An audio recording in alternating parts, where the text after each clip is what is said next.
ചിന്തിക്കേണ്ട ഒരു കാര്യം എന്താണെന്ന് വെച്ച് കഴിഞ്ഞാൽ എന്താണ് ഇതിന്റെ റൂട്ട് കോസ്. നമ്മൾ പറയുന്നത് ഇതിന്റെ അവൈലബിലിറ്റി ആണെന്നുള്ളത്. പക്ഷെ അവൈലബിലിറ്റിക്കാളുപരി നമ്മളവിടെ റൂട്ട് കോസ് എന്ന് പറഞ്ഞു കഴിഞ്ഞാൽ അവർക്ക് എന്താ പറയുക, അവർക്ക് ഫാമിലിയിൽ ഒരു സ്പേസ് ഇല്ല. അവരുടെ വീട്ടിൽ അവരോട് അച്ഛനമ്മമാരോട് അവർക്ക് ഓപ്പണായിട്ട് സംസാരിക്കാൻ, അവരെ മനസ്സിലാക്കാൻ പറ്റുന്നില്ല. അല്ലെങ്കിൽ അവരുടെ സ്കൂളിൽ അവരെ മനസ്സിലാക്കുന്നില്ല, അവരുടെ കഴിവുകൾ തിരിച്ചറിയപ്പെടുന്നില്ല. അപ്പോൾ ഈ ഒരു പ്രഷറും ഈ ഒരു ഗ്യാപ്പുമാണ് ഇതിന്റെ ട്രിഗർ ഫാക്ടറായിട്ട് വരുന്നത്. അതൊരുപാട് ആളുകളും അല്ലെങ്കിൽ ഒരുപാട് കമ്പനികളും അതിനെ മിസ്യൂസ് ചെയ്യുന്നു.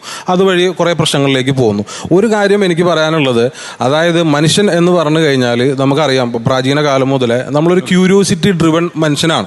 ഒരു ക്യൂരിയോസിറ്റിയാണ്. എന്നെ ഈ പരിപാടിക്ക് വിളിച്ചപ്പോൾ എൻ്റെ ക്യൂരിയോസിറ്റിയാണ് എന്നെ ഇപ്പോൾ ഇവിടെ ഇരിക്കാനായിട്ട് പ്രേരിപ്പിച്ച ഘടകം. അതെല്ലാവർക്കും ഉണ്ട്. അപ്പം നമ്മളൊരു 10ാം ക്ലാസ്സിൽ പോയിട്ട് ഒരു കൊച്ചിൻ്റെ അടുത്ത് പറയുന്നത്, ഇന്ന ഡ്രഗ്സുകളൊക്കെ ഉണ്ട്, LSD ഉണ്ട്, മറ്റതുണ്ട്, മറിച്ചതുണ്ട്, ഇതൊന്നും നീ യൂസ് ചെയ്യരുത് എന്ന് നമ്മൾ പറഞ്ഞു കഴിഞ്ഞാൽ അവൻ്റെ ക്യൂരിയോസിറ്റി പോക്ക് ചെയ്യലാണ്. അപ്പം നമ്മൾ അങ്ങനെ ചെയ്യുമ്പോൾ, നമ്മുടെ സിസ്റ്റം അങ്ങനെ ചെയ്യുമ്പോൾ അവന് ഒരു ക്യൂരിയോസിറ്റി പോക്ക് ചെയ്ത് വിടുകയാണ്. അപ്പോൾ അവൻ അതിനെക്കുറിച്ച് അന്വേഷിക്കാൻ, അതിലേക്ക് പോകാനോ ഒക്കെ നമ്മളുള്ള ചാൻസസ് ഉണ്ടാവുകയാണ്. അപ്പോൾ ഇത് ക്യൂരിയോസിറ്റിക്കെതിരെ നമ്മൾ ഇതൊക്കെ ഉണ്ട്, നീ ഇതൊന്നും ചെയ്യരുതെന്ന് പറഞ്ഞു കഴിഞ്ഞാൽ നമ്മൾ ബൈബിളിലെ കഥ നമുക്കറിയാം. ആ മരത്തിന്റെ കേസ് പറഞ്ഞില്ലെങ്കിൽ അവിടേക്ക് പോകേണ്ട കാര്യമേ ഇല്ല. അപ്പൊ ഇങ്ങനെ ഒരു ഇഷ്യൂ ഉണ്ട്. ഇത് മാത്രം ഞാൻ പറഞ്ഞു. എനിക്കൊന്ന് ഈ ബെപ്കോ ഒക്കെ വലിയ വളർച്ചയിലാണ്. 25 കൊല്ലങ്ങൾക്കിടയിൽ 20,000 കോടി